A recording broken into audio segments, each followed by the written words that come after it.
So it's 2023. Jess and I have had Brew Pig for close to 9 years now. We bought her in August 2014.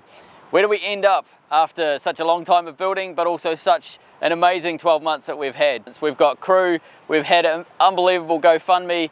The entire drivetrain of Brew Pig is about to be replaced. So much has happened. Let us give you a wrap up so that you know where we're up to and what's coming up in the next couple of months. 3. We've taken a sunken fishing trawler and converted her to a community-funded expedition and research boat crewed by volunteers from around the world. Because life's too short not to fight for your dream.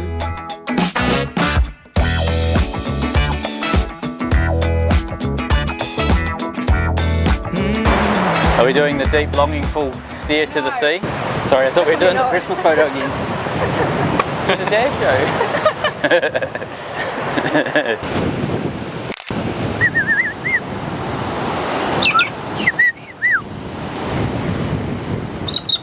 Dam and I are Kiwis, come over from New Zealand about 13 years ago, and we've been rebuilding Brew Pig here in Burnet Head, sunny Queensland in Australia. G'day, welcome back to Project Brew Pig. It's 2023. We've been building this beautiful steel trawler for 9 years. Let's give you a wrap up of where we ended up over the last 12 months. If you're new to the channel, my name's Damien. My wife Jess and I brought a steel trawler, very similar to this one. It had been stripped out, it had sunk, very similar to this one.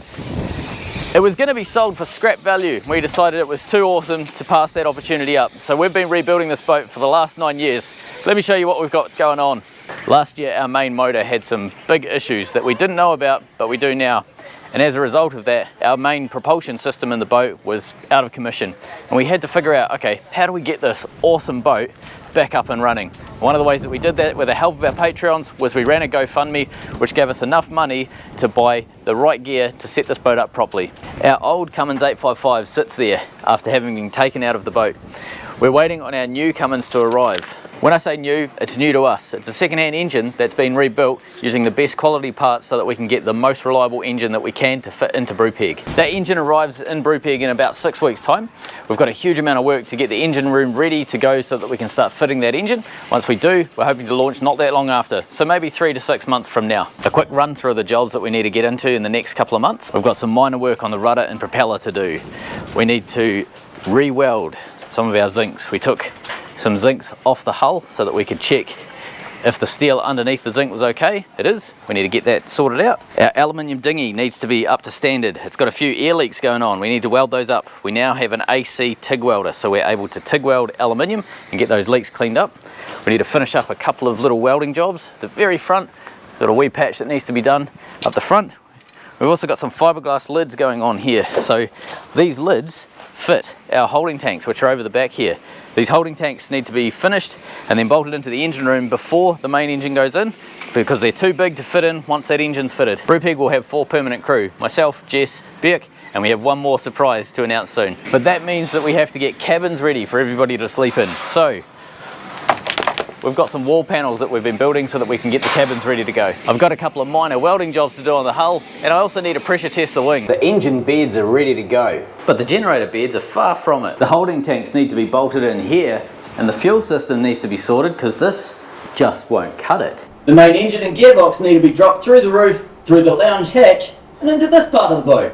We need to align the main engine and gearbox with this prop shaft flange. The custom stainless pipe work for the air starter motor on our new Cummins 855 needs to be fitted so that we can fire the main engine up. We need to make some storage and bolt some things down. We need to get our 2 water tanks hooked up, and I need to fix a pesky little fuel leak. None of this is an issue. We'll knock it out over a weekend, or 15. So there's heaps going on, multiple jobs all at once. There's lots going on in the yard. Let's give you a walkthrough of what's happening so far. This blue kayak, that's been donated to the project by Peter. That's amazing. We've been using that heaps lately. This is Duncan's. He's brought his up so that we can go for paddles. We found this little dinghy at a tender centre for $100. So great little dinghy, goes with our little 3-horse that we found. Birk has a laser dinghy as well. Him and I are both keen dinghy sailors, so we're going to go out and have a play in that. You'll see more of that on the channel. What have you been up to? I've been epoxying up these wall panels for the indoor cabins. Yep, downstairs Birk's been doing quite a bit of work down here.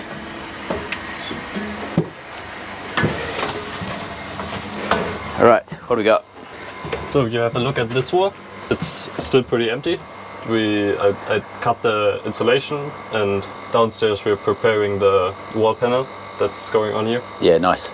And we also, another job to do is tidy up this cabling. Cool.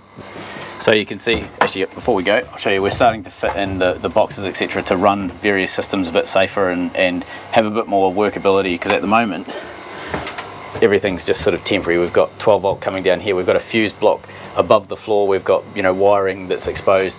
That all has to be repaired. Also, while we're here, this is the second room. So in this room here, we're planning to put a bunk along this wall here, but we also have to do a lot of insulation in this wall. This is going to become Burke's cabin soon, but we need to obviously do a bit of a fit out, get some plugs and stuff in here, a few random plugs, etc., that need to be fitted, and get some ventilation. And then this is your room. Hopefully, yeah. In the last few days we've started to finish up our holding tanks. So these are all epoxied up and the inside is already glassed. Nice. So I think we worked out that these are about 450 litres each, something like that. We're not 100% certain of total capacity, but there's two of them. The way that we've built them, you can sort of see this heavy glass here. We've coved all of the corners. There's multiple layers of glass on the inside, so they should be nice and strong, and then the outside's getting one layer of glass just as a looks type thing. But we're about to start fitting these into the engine room because they have to be done before the main engine goes in. So this part of the boat, you recently saw us glue that together. We're just about finished that, but we can't sign that job off until I can fix this piece of rust damage there. So right at the very bow, there's that little piece there we need to deal with. I've been waiting to solve that until this arrived. Unimig has come on board as a sponsor. So Unimig have supplied us with this awesome air compressor onboard plasma cutter. So it has internal air compressor. There you go, internal air, external air. This thing's amazing. You can basically just plug it in and start plasma cutting. I think from memory it'll cut 12 mil with its own internal air compressor, and you can do, I think, up to 18 mil or something. It was a crazy number with external air. So you can plug it in. There's on the very back of it here, you got this water separator. So you can plug an air compressor into this if you want to go for thicker material. So great little unit. You would have seen us use the blue plasma cutter quite a bit, and it's an awesome plasma cutter. It was actually donated by a Patreon, and I foolishly lent it out to a friend, and when it came back it was never the same, and it always ran terrible after that. So I learned a lesson there. However, we tried to fix that plasma cutter. I took it into an electrical guy in town, a real smart dude, and he thought it was a circuit board that was going. We got that circuit board replaced via another Patreon actually in the States, who contacted Lotus head office in California, got that circuit board sent out to us. We put that in. It still didn't fix the problem, and the plasma cutter's never run right since. It's not been trustworthy enough to use for anything precision. That's why we didn't use it when we were doing the bow and things like that. So having Unimig come on board and supply this plasma cutter is just absolutely amazing. Like, there's no way we could have afforded to replace that blue one, and these guys have just absolutely saved our bacon. So it's awesome. They've given us this and a new welder. They've seen us in the videos, they've seen that we use their products, so you guys know full well that we buy their products like we would be happy to use them. So it's not like this is a sweet deal for us to get free welders and things like this. We'd happily buy this equipment. It's amazing gear. So we've had brilliant after sales service from Unimig for years now when we bought our other welder. So yeah, this is me giving a proper recommendation to, if you're looking for a welder or a plasma cutter, check out these guys. They're really, really good value for money. And one of the jobs that I was sort of holding off on was the bow, so that we were waiting for this plasma to come so that we could do that bow, but also the aluminium dinghy. Our little aluminium dinghy here. So it's got a few holes and things. When we pressure tested it, we found a few pinholes and stuff. I only have a spool gun to be able to weld aluminium at the moment, and it only really does heavy aluminium well. This is 2mm thick, so it's really, really hard to just not blow holes in it. I was really struggling with that, so I actually put that on hold until we got this new welder. The new welder is an AC capable MIG and TIG, so we'll be able to have a much easier job of it TIGging this together with an AC welder. There's a couple of extra systems that we've been working on in the background. So this is our water tank. It's 125 litres of hot water. Now, we don't want an instant hot water system on this boat. It's absolutely the wrong technology for the boat. We need a tank of hot water. That's because when we're steaming, we can push coolant through a heating loop in these tanks and essentially get free hot water. So that's why we're sticking with a hot water tank. However, we're going to be changing it. That one's 125 litres. It's a good size for us. We don't really run out of hot water with the crew that we have on board. However, we are going up in size. This little stainless tank here is something that we found at the scrappy. It's 150 litres and it's a much easier fit into the boat. So it's lying on its side at the moment. Top, bottom, and it's sort of a short squat wee thing. We can fit it into the boat really easily. It's a beautiful tank, it just needs a good cleanup. So that's something that we're going to be building into the boat shortly. This is the wee outboard you saw us get going the other day. This thing's a cracker little outboard, runs beautiful. We put it on that wee white dinghy and went for a blat in it. Awesome little thing, great value for money, couldn't believe it. Okay, underneath this big black plastic box here, that's our get home motor. So I want to talk to you about someone that's helped us immensely with this. So Daniel Griffith is a Patreon of ours in the States. This man is someone that has worked tirelessly on this boat in the background. Daniel's from Indiana. He's a journeyman industrial machine repairman, and he went to work for Cummins when he was 19 and then took time off to serve in the Navy, then went back to Cummins, and after 35 years he took early retirement. And we haven't been able to show a lot of what he's doing because we haven't been getting onto those projects yet.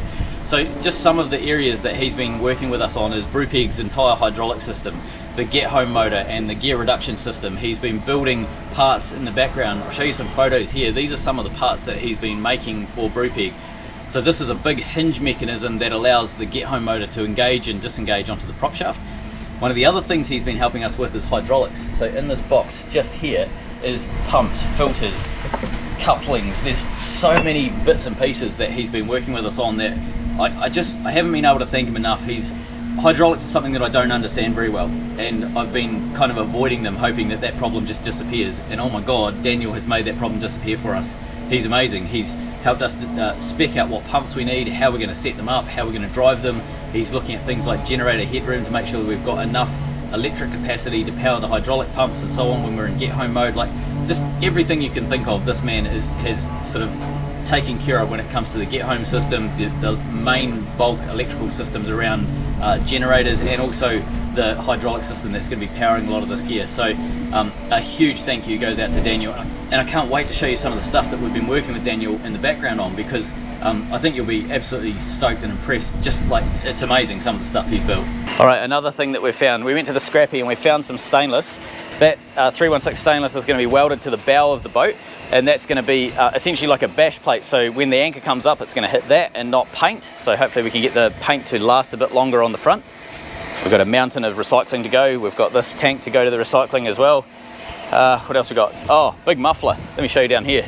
Underneath this kayak, we found a massive 10-inch diameter or 200mm diameter stainless pipe, as well as some 6-inch stainless exhaust. So we have to modify the exhaust, so I grabbed the 6-inch for that, and I need to build a muffler, so I grabbed the 10-inch for that. And it all goes with this 6-inch exhaust tip. So we've got quite a lot of exhaust work to build shortly. One other thing that I'll show you is this piece of aluminium here. It looks just like a piece of flat aluminium bar. What it actually is an inverter mount. At the front of the boat, there's quite a lot of work to do. We need to get that hatch welded back in. That's the main job. And then a really good tidy up and a paint job up the front, and we're ready to go. That anchor winch has been put back together. However, we have found we have a slight oil leak. People may remember we had an oil leak coming out of this area, and it seems to be back. We're not 100% certain if it's leaking out of this oil bung or if it's physically leaking out of the housing itself. So we need to do a bit more investigation, clean everything off, and then see where that leak's coming from. But there's something going on, and it might be that we strip this housing down again and actually paint the inside just to seal everything up. But we're not entirely sure where that leak's coming from. We need to do a wee bit of investigation there. We think it could be remnants of that crack not perfectly sealing up. And if it is that crack, I'm going to have a go at TIG welding it. So normally you'd repair cracked cast iron with stick welding. I'm not very good at stick welding, that's why you never see me do it. But I will have a go at it with TIG welding, because it is another way that you can attack a crack in cast iron using TIG welds and various different types of filler rods. If that's the case, we'll have a go at that. On the top of the boat, we managed to get our radar fitted and working. We have our nav gear, nav lights, etc. We have our Starlink antenna. That's been absolutely amazing. On the back, we've got this antenna and this one here. Those two are 4G antennas, so that's our internet failover system. So if ever Starlink fails for whatever reason, we can jump to those two antennas and get normal cell phone reception if we're within land range. New air conditioner has been fitted, old one's yet to be removed and taken down. The winches, we need to replace these. These are electric, so they're going to be ripped off. I'd like to put hydraulic on there, but we'll see how we go. These winches control the wings. So if you look down there directly, you've got the wing. These are the sliders that the wing slides up and down in. So once those are up and running, the wings will be automatic to go up and down, as opposed to manual to get them up and down. Now we just hook a drill on the side of this here and get them up and down. It's not ideal, but it works. You can see how easily it goes up and down. Thanks to Robin for sandblasting and doing the initial painting, and thanks to Jason for finishing them off. They're all ready to go, fully coated, and we're just waiting to put them back up now. Alright, the asymmetric solar system. That's something that we need to replace.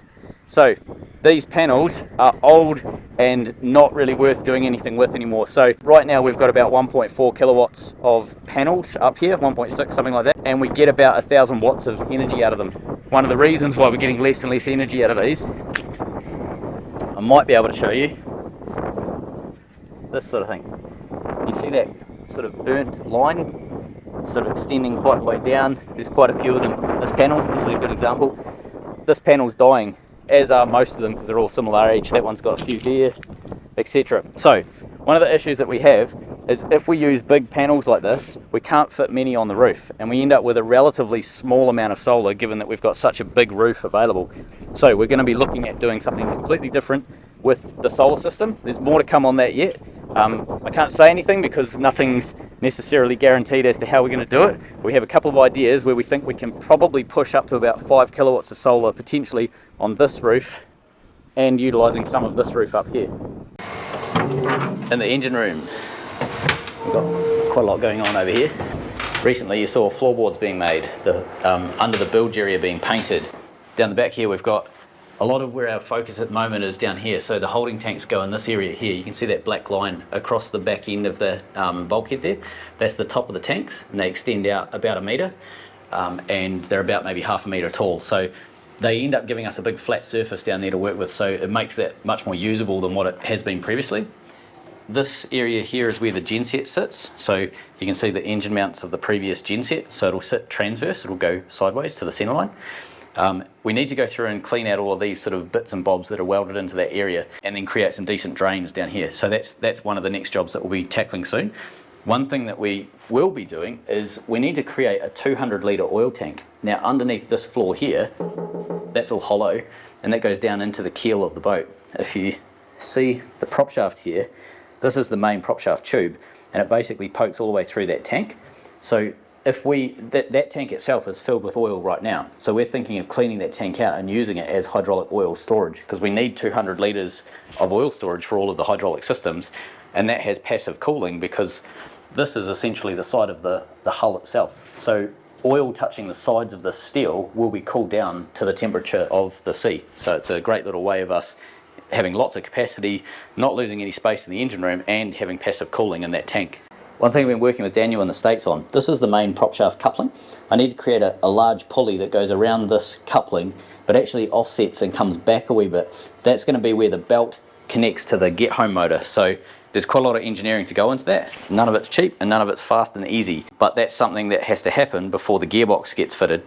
This is the welder that's been donated by Unimig. So this is the latest AC DC welder that they sell. It's a 230 amp 15 amp plug, so you can plug it in any sort of Australia New Zealand 15 amp plug, but this thing is capable of 4 processors. So you've got stick, MIG and TIG, but it'll do AC and DC, so you can do MIG or TIG with AC or DC. So pretty awesome machine, can't wait to start using this thing.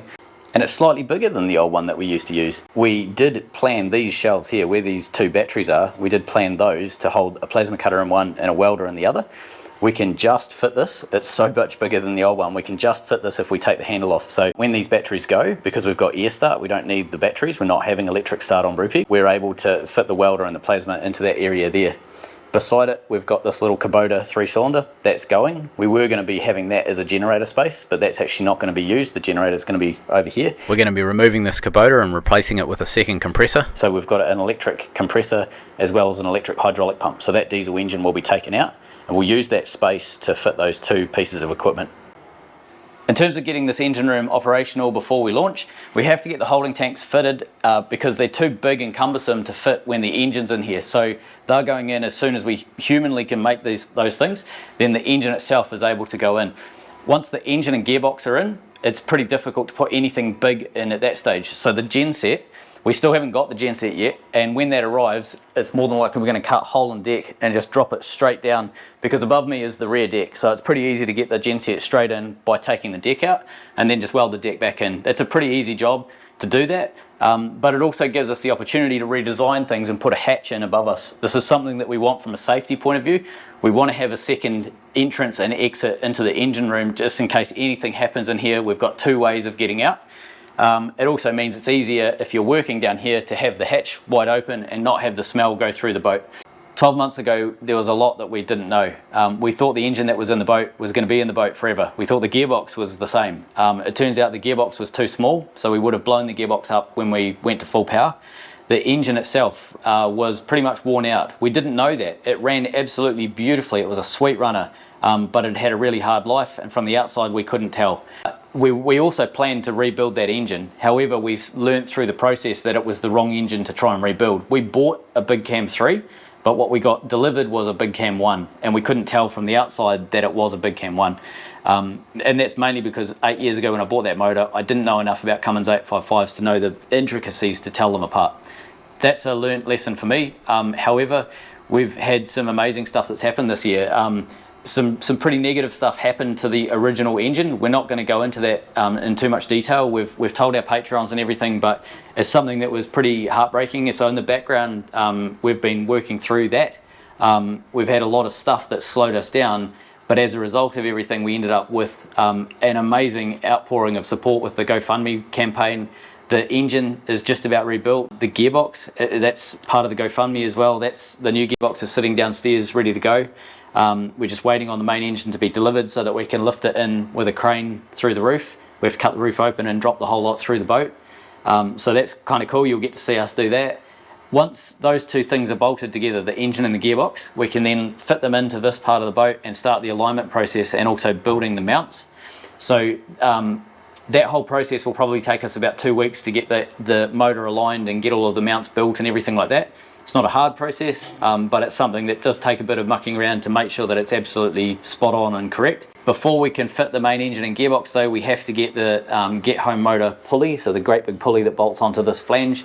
We have to get that built, delivered and fitted, and then we can start fitting the gearbox. When a project is as long as this, the camera gear evolves over time as we learn what doesn't work really well and what does. So this is 6 years worth of camera gear stacked up on the table. Everything from here over is getting replaced with everything from here over, and it's taken us that long to actually accumulate a lot of this stuff. And we don't own half of this, just to be really clear. That's an expensive camera that we don't own. We rent that one. That's another expensive camera we don't own. We rent that one. Everything else, the smaller parts, we do own. But it's given us a huge amount of experience in terms of like drones. You can see multiple series of GoPros there, different housings so that we can put filters in, which batteries last, which don't, different types of microphones. Each one of these is a $200 microphone, and you can sort of see they get a pretty hard time getting plugged in and out of cameras all the time. They do fail after a while. We've gone through countless phones, but this is what we're moving to. So we're moving to Osmo 3 with housings with a 52mm filter, so we can put different filters on. We've got lapel mics, multiple batteries to run Canon EOS R6. So this is a 90D that we've been using for years now. That's actually just died, and we've moved to a R6, which is a much newer version of the camera. And then finally our Mini Pro 3. Dame did some photography work for the marina here, and that paid for this new drone. This thing's an awesome little drone, and it's replacing our Mini Mavic over there that we've been using for a long time. So this gives you an idea of some of the equipment that's needed each week to make these videos. Thanks to all our supporters who have helped us keep filming, and thanks to everyone who donated gear. We really appreciate it. Right, wheelhouse, navigation and monitoring system. So Duncan has been working tirelessly on this monitoring system. We can't show you a huge amount about what it does because the sensors aren't hooked into the engine. We don't have a running engine, therefore a lot of the data that shows up on this end doesn't necessarily make any sense, but it's coming. When that engine's in, this monitoring will be running not that long after there, and we'll be able to show you how flippin' cool this system is. So that's happening in the background. Duncan has put an absolute colossal amount of work into that, hundreds and hundreds of hours of development, so it's going to be pretty darn awesome to be able to show finally what that system does. The other part of it is the navigation side of it. So these two screens here, these are North Star screens. They were donated by Peter Meyer, as well as the radar and a bunch of the CPU and a bunch of other processing gear for that system. It's a fantastic system, but the trouble is that it's old. It's probably maybe 8, 10, 12 years old, something like that. And if anything breaks, we can't replace it. So that's a big issue that we have to resolve. One of the challenges that we're having, we can't get maps for that system anymore. So we have to then use OpenCPN and run a different system in order to have navigation. So we're starting to move away from relying on the North Star gear, and we're using it more as just sensors, like a radar that feeds data in that we then go and use on OpenCPN, that sort of thing. One of the challenges, these screens, they're touch screens, they're quite old now, and the LCD is starting to peel off the actual screen itself. So we need to replace those screens. We're looking at basically going to a PC style screen, something that's touch screen but essentially replaceable. Therefore we're not relying on proprietary screens, we're able to just replace the screen if it ever dies, that sort of thing. So that's something that we're working on in the background. You can see there's a lot of gear up here. We've got oscilloscopes, there's lots of cabling and so on, because there's still a huge amount of work to do up here. So that's something that's happening on and off. Every time Duncan comes up, we're getting more and more work up on this end of the boat done. In the front of the boat, we have some pretty exciting news about potential new crew. Yeah, for years we've been kind of looking for crew. We thought we found crew occasionally and it didn't work out, or we weren't ready. We haven't really put ourselves into it, and Brooke got in touch with us almost 3 months ago now? Yeah, over 2 months ago. He just sounded so good, and I'm so glad he's fitting in really great. Not only it seems that we have our third, but we could have our fourth. So we've been looking for a cook to be on board, someone who can organise us, because none of us can do that. None of us can cook. But we've been after someone who sort of just really fits, and we've interviewed a few people, but this guy just stood out a mile, and he got in touch with us when we put our details on a phone crew platform, and he's brilliant. So we're just sort of going through the final sort of stages of organising him to come on board. So he's looking for a visa at the moment and organising when he can come over. So he's coming over from Hawaii. Looking forward to meeting you in person. It's pretty exciting. So it looks like it's happening. Sometimes life happens, and we'll just adjust if anything changes, but we'll keep you updated. So it looks like we may have a cook, and for a brew pig, that's a big deal.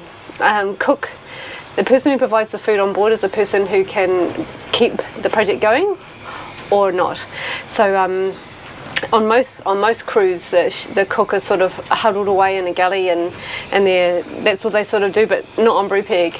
When you're crew, he's going to be making a fourth of the decisions with us, so he's a fourth person.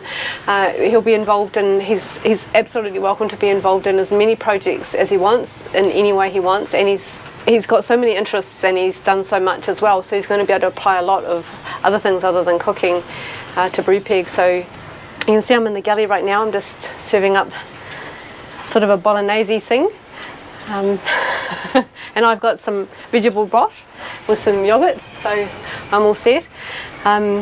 When he arrives, we've not got this galley finished. It's usable, it's workable, but it's by no means finished. So what we figured was the cook who comes on board needs to have it their way. They need to be able to design it, have the gear they need, set it out how they want. So that's what we're doing. If he wants to, he'll be kayaking in the evenings, he'll be working on projects around the boat, he'll be doing whatever he wants to do, and he's also... Overtime for the cook is based entirely on how much Beck convinces him to make cakes. That's actually really true. It's really what it's going to come down to. So Beck has a, how to say this? Cake fetish. So he loves food, and he loves good food, tasty food, and it's been a real eye-opener for me. I've cooked my whole life, but I've got so used to just, very basic cooking. So I'm extending my repertoire, shall we say. I think Beck is very looking forward to someone who can cook to come on board. So in the wheelhouse we've got our electrical box. This is something that Dee and Rebecca helped put together. We've got some space for expansion over here. Up the top we've got all of our battery tool charging and storage. That's actually going to get moved to be like an internet box, so all of our modems and switches will be up there. And then room for expansion over here. We've got to add a few more circuits into the boat. The work that the guys did, so if you look along here you can see there's just cable run after cable run after cable run. And that goes right the way around the boat, so pretty much this whole level of the boat has been wired up. We've got some power circuits going down into the engine room and so on, but there's still a bit more work to do on that electrical system down under this main deck and then into the lower cabins and a bit more into the engine room as well. I've got a couple of small jobs to do out here. I need to put a collar on the top of this rudder, stops the rudder from moving up and down. Basically it's the way that the rudder fastens onto the boat. Need to bolt that in, 4 bolts, just haven't got to that bit yet.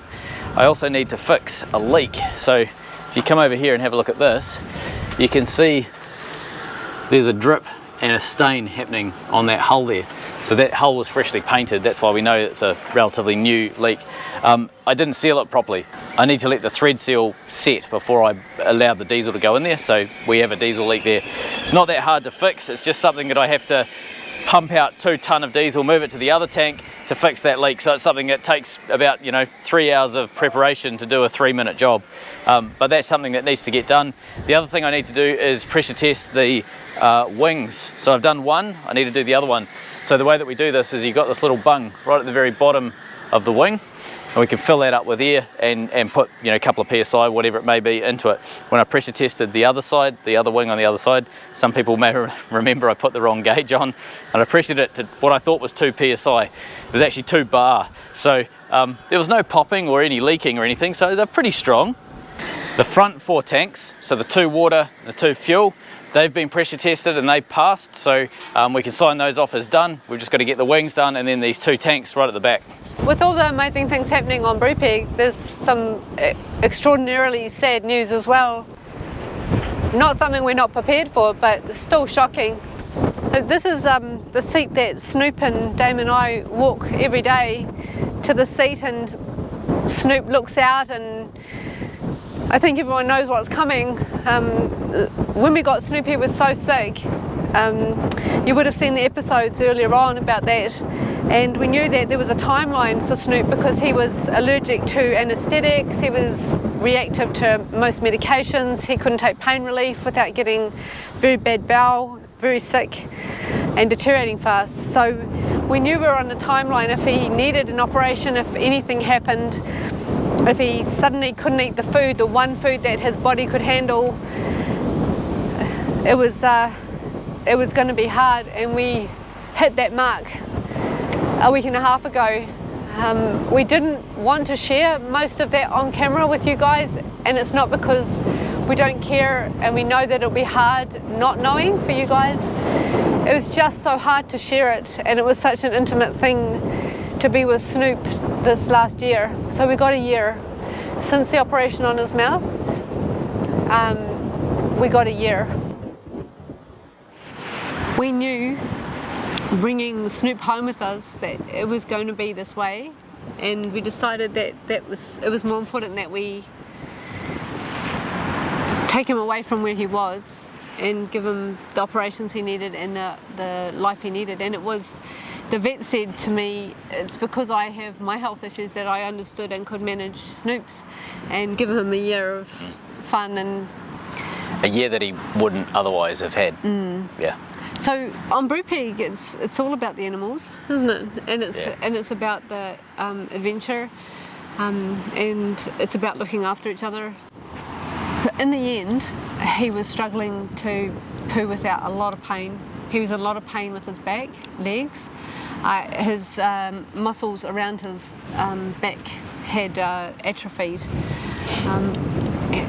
But mostly his glands, his anal glands. If you don't know about anal glands in a dog, there's little moisturising glands that allow a dog to poop, and if their diet is not right or they have a condition, they swell up and they have to be physically emptied by a vet or someone who knows how to do it. Yeah. And for the last few months he's been going through, well, 6 months he's been going through that because of the food. The only one food he can have that his bowel could handle didn't have enough roughage. He couldn't handle any roughage. His bowel would bleed. He would get very sick and he would vomit. And his glands were getting to the point where they couldn't be expressed, they couldn't be emptied often enough, and they were starting to harden. There was just so much damage happening to them. So, and because of his sensitivity to drugs, we couldn't give him pain relief. Or an operation to fix the glands either. Which is the normal thing that most people who can afford it with animals would do, would remove the glands. The nerve that deals with the glands is right next to the nerve that deals with the sphincter on the back end of the dog, so they can live the rest of their life incontinent too if there's a mishap. And he wouldn't survive the operation anyway because of the drugs. No. So we had to make that decision, and we made it a little bit early. We didn't wait until he was in agony in hospital. Yeah. The vet said, when I talked to her, she phoned me straight away when I said I think we're at that stage. I'd spoken to the other senior vet at the vet clinic a week before, after he had expressed the glands, and it was excruciating for Snoop. And he made it really clear that we're on that line. We came up to that line, and then the glands filled up within days, not weeks or months, which is normal. And I couldn't put him through another one of those. So I talked to our main vet, Abby, at the local clinic, and she was fantastic. We talked through everything, and she, like us, the line was pain. He's in too much pain, and that pain is unmanageable for the dog. It's not okay. So she came out, and it was the most beautiful experience, wasn't it? It was amazing. And even little baby cat got to say goodbye. So here's a little reminder of how beautiful our time with Snoop was and how beautiful he was. And what's amazing is when he was running, you'd not even imagine he was in so much pain, because he just loved it so much. He's a farm dog through and through, and he just loved it. And we wanted to share it with you, but it was just too hard. So here we are. Snoop is safe and sound and pain-free. And the morning that the vet was coming in the afternoon, that morning Trev arrived to come and be with us. He had just arrived back, and he miraculously arrived just in the nick of time to spend the morning with us. We took Snoop out for a run, gave him everything he could possibly want to eat, and he got so many cuddles and loves. We talked it through with him. All the stuff that he's never been allowed to eat. So just enough that he felt satiated, and he got a long run in the long grass with all of us. We went with him. Off the lead. Yeah, it was beautiful, and it was a most amazing experience. And would I do it all again? Absolutely. To give him that year.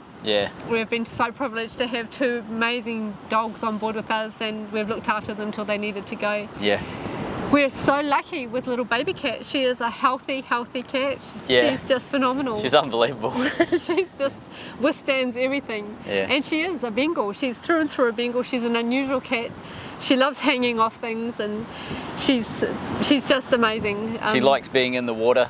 Like she flops around in her little paddling pool, and she chases awesome. Me into the shower. She's very cute. I'm so grateful that she's well and she's recovered from losing Snoop, and Burke, Dame and I are in the early stages of that, and we know your heart will be with us as it was with Mishka as well. It felt right to have Snoop on board, but now it feels right to not have dogs on board the boat for a while. And we'll keep going, and we're looking after baby cat. She's getting a lot of attention. Of course, it's not Snoop attention, but it'll have to do. It's been an amazing time, Snoop, and there's a huge hole for us, but we're so glad you're pain-free. We miss you, little one, my little wolf dog. Rest in peace. See you, mate.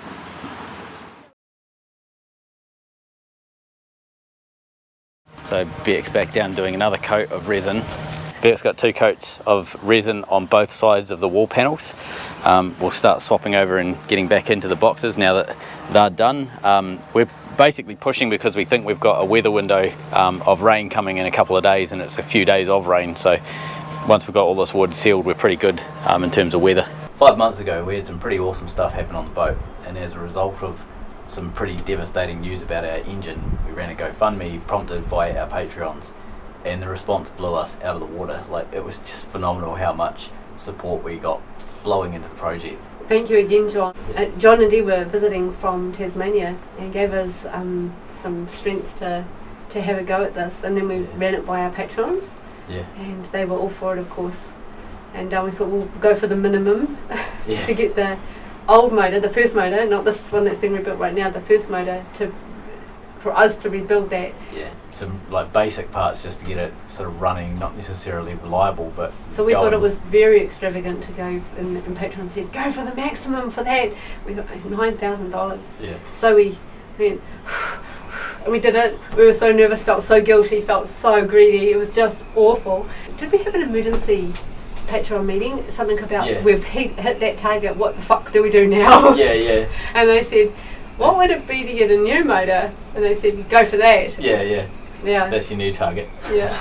So thank you, all of you. You were so amazing. We were blithering idiots at the time. Yeah. The first hour was incredible. We were sitting in here watching it just go tonk, tonk. Every time we refreshed it was and within an hour, I think it was an hour and 2 minutes or something, it had gone past that first target. And we set the second target. And then not long after that it went past that. Amazing. Yeah, it was phenomenal. It was incredible. So today's the day where we end the GoFundMe. Guys, thanks so much. You're amazing. Thank you.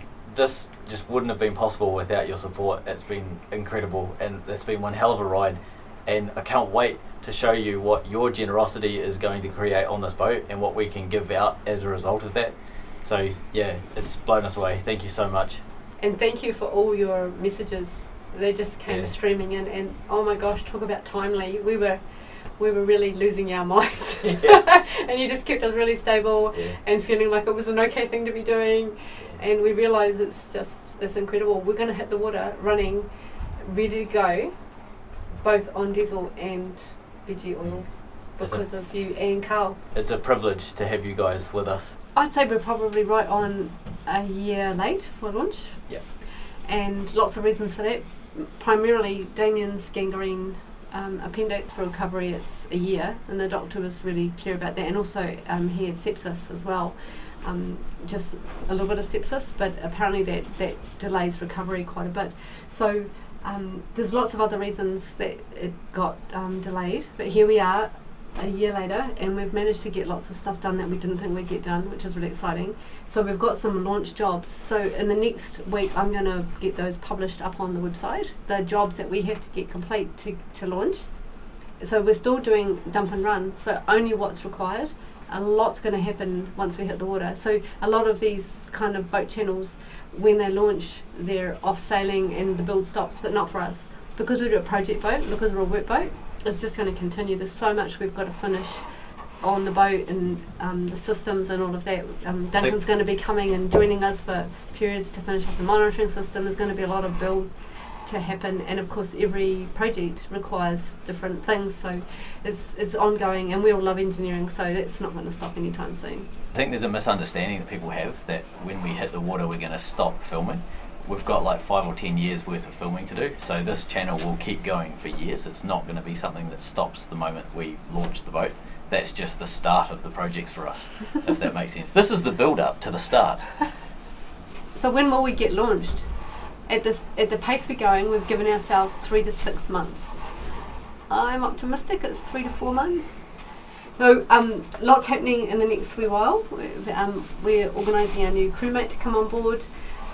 We've got all the jobs we've got to get done for launch, and we're waiting on the motor and everything to go in. So we're giving about a month to 6 weeks for just the motor to be mounted, to all the systems to be connected, everything we need. So the get home motor is going to not be done in that time. No. So that'll be once we're in the water. Big builds coming up, and it'll be fun. So once Carl's finished the motor and it's back, and we know what the amount of work is looking like, we'll give you a more concrete date for launch so you can come and join us. So the donor motor that we brought for Brew Pig to replace our damaged 855 has now been stripped down and is getting rebuilt. Inside the engine, the liners weren't in crash hot condition. They were okay on the bore side, but on the back side you can see there was pinholes from not running anti-corrosion in the motor. So these liners had only had about 2,000 hours of work, and they'd started to damage parts of the block as well. You can see here the counterbore, as well as down inside the actual block itself, there was a lot of corrosion. So we had to get this repaired. When we pulled the crank out, there was also a little bit of condensation damage on the crank. You can see there's some water staining around the crank here. Other parts of the engine needed some attention. Rockers had some hard facing wear.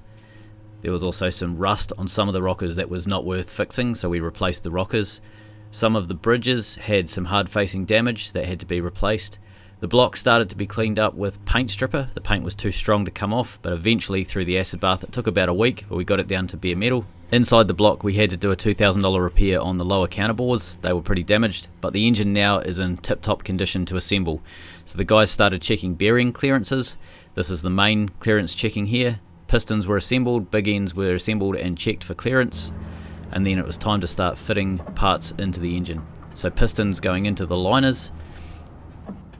So that clamp looking structure that's being used compresses the rings into the piston, and then you're able to start moving the piston down using a plastic hammer, and that just gently allows it to slide over the entrance to that liner, and then the piston is inside. You can see 6 of them sitting in the liners here. Then it was time to start sub-assemblies, so rocker boxes, cam boxes, with new parts used wherever possible. And finally the engine started going back together. So the camshaft's in, the heads are on, the rocker boxes and cam boxes are assembled, water pump, front cover, sump, and now it's time for turbo and fuel pump. So at the time of this recording, Carl's up to the sub-assemblies on the engine. So if you have a look at this photo here, you can see that the turbo's on, a lot of the pipe work's on. There's still a wee bit more to go. He's waiting on a few parts, and those parts are potentially going to delay the engine itself by about 4 weeks. You've got to get those right. So he's waiting on the right parts and making sure that we've got the best of what we can afford on that engine. Once we've got the engine assembled to that stage, we can then put it on the dyno. So the dyno is potentially about maybe 5 weeks away, and then we've got a bit of freight time to get the motor up here. So motor's probably looking at maybe 6 weeks before it's delivered to Brew Pig and we can start fitting it. But we're really keen to get it on the dyno because we're looking at running it in on diesel on the dyno, but we're also going to hopefully aim for running veggie oil through the engine on the dyno as well, because that way we'll be able to see our exact horsepower and also torque curves and things like that, fuel burn rate, etc., using veggie oil. So we'll have some real specific numbers. There'll be no subjectivity to it. We'll be able to take all of the guesswork out, be able to work with absolute fact when it comes to running this boat on waste cooking oil. And if you're new to Brew Pig is going to be running on waste cooking oil. The difference is huge. Not so much in terms of energy content or anything like that. They're pretty similar to diesel. Diesels were originally designed to run on peanut oil, so it's, you know, it's not a major leap to have an older engine like an 855 Cummins running on veggie oil. There's 2 main benefits to running on veggie oil. One is carbon reduction. So you still create the same amount of carbon when you burn veggie oil and put it into the atmosphere and all that sort of stuff. The difference is the life cycle of that carbon. So when the plants are growing, you pull the carbon out of the air, and then when you process them into oil, burn it, it gets released back into the atmosphere. So the net benefit is practically nilch in terms of actual additional carbon, as opposed to running on fossil fuel diesel, where you pull carbon out of the ground and then release it into the atmosphere. It's a much worse equation in terms of emissions released into the atmosphere, and it's something that we're really passionate about on Brew Pig, is making sure that we do everything that we can to protect our environment. And the other benefit of running on waste cooking oil is cost. If we're to fill Brew Pig up with diesel in Australia, we're looking at anywhere between $35,000 and $45,000 worth of fuel from empty to full. If we do it with veggie oil, we'll have change out of $4,000. One of the main projects we want to do with Brew Pig is get to Antarctica. To do that, we have to do a few ice mods. Probably our most commented on feature of Brew Pig is this, keel cooling for the main engine. It's just a massive grid of pipes that sit underneath the boat. This is essentially the radiator for the main engine. This is how it dumps its heat. It's absolutely phenomenal system for tropical waters and things like that, where you might have, say, weed and stuff like that, where that could block up internal cooling. Not so great when it comes to ice. That's all getting cut off, and we're going to be replacing it with internal cooling. The nozzle on the propeller is staying. That's going to be staying based for protection. We don't necessarily need the protection. Most icebreakers don't have nozzles, but we've got a nozzle, we're going to keep it. We're going to add in some 45-degree bars at the front here, just so that we can deflect any big chunks of stuff away from the propeller. So the propeller should be in pretty good state. Wings, we need to do a couple of mods on this. So we're actually going to change these hinges in the next couple of years. We're going to run with these for a while, but we are going to change to a piano style hinge, which offers a lot more protection for ice. It's also a lot more wear resistant overall compared to the ones we've got. And we're also potentially looking at a system where we lift the wings up above the waterline when we go to the ice. So they stay on the boat and deploy when we're getting down to the Antarctic ice, but then when we get to the ice, they lift above the water so that we don't have anything underwater that they can get hooked on. There's a hole up the side there I need to weld up. That's something that when we were sandblasting the boat, we found a hole in the side of the boat, so we need to just weld some plate into that. The front has been welded. You've seen us do that over the last couple of weeks. That's all done now. Now, in terms of ice mods, so we do need to do a little bit of hull patchwork up there. There's a little hole that I just need to fix. That's a fairly easy job for me to get onto. In terms of ice mods, we're actually going to be plating the side of Brew Pig with a stainless 300 series stainless steel. So it'll go 1/2 meter above the waterline and 1 meter below the waterline, and it'll come back 9 meters. So the front 9 meters of Brew Pig will have that stainless on it, and then there'll be a smaller section of stainless that runs all the way down the back end of the boat, and that's essentially just to allow for ice to be dragged along the side of the boat and not rip all the paintwork off Brew Pig. Same deal with these keel cooling pipes, exactly the same as the main engine, they have to go. So one of those is the generator cooling, and then the smaller one back here is the main gearbox cooling. They're going to go. They're going to be replaced with internal cooling. In terms of timing as to when are we actually going to do those mods to get down to the ice, we're not going to do them on this haul out. So we will get the boat in the water with the keel cooling as it is and so on, but then we'll be hauling out again and we'll be doing all of the ice mods needed to get down to the Antarctic area. So we're not sure exactly where we're even going to do that. We might be in a completely different part of the world. That's up for grabs, but yeah, just rest assured that there's going to be a lot of filming coming up with some pretty heavy engineering over the next couple of years.